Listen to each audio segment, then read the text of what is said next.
Salut à tous, c'est Mopoki de l'équipe des Crackers PGM. Aujourd'hui, je te propose un tutoriel assez simple pour t'expliquer comment bien te préparer pour le fameux GR20. Petit rappel, le GR20 c'est un chemin de grande randonnée qui se situe en Corse.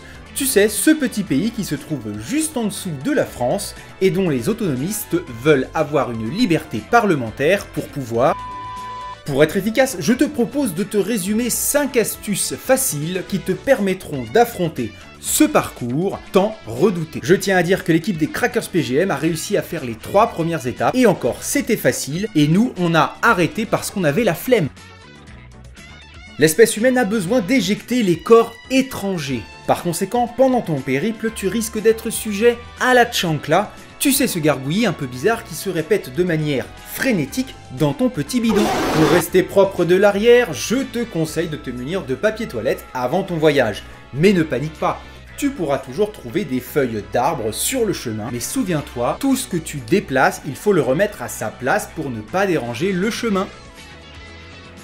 Le GR20 c'est un peu la théorie de l'échelle, tu peux monter et tu peux descendre. Il est donc fortement recommandé de s'entraîner à tous les sports possibles. Moi par exemple, juste avant de partir, je me suis entraîné au judo. Ça m'a servi parce que sur le GR, j'ai affronté un ours brun et je l'ai bien entendu terrassé. L'escrime peut aussi te servir si jamais un autre randonneur te défie avec ses bâtons.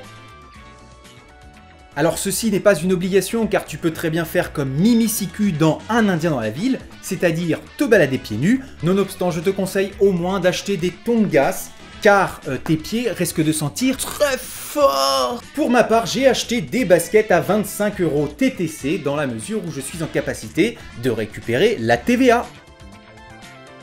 On touche un sujet assez simple du doigt, pense à amener de la lecture car tu risques de t'ennuyer assez rapidement.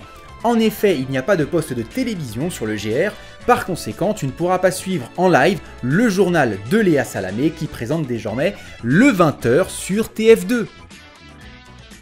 Et enfin, la dernière astuce indispensable, ramène une flûte de Pan. En effet, si jamais tu te perds dans la forêt ou sur les dunes, tu pourras tenter de retrouver ton équipe en jouant ce petit air.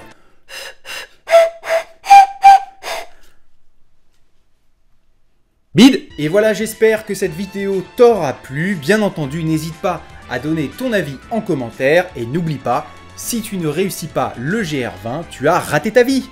Allez, salut!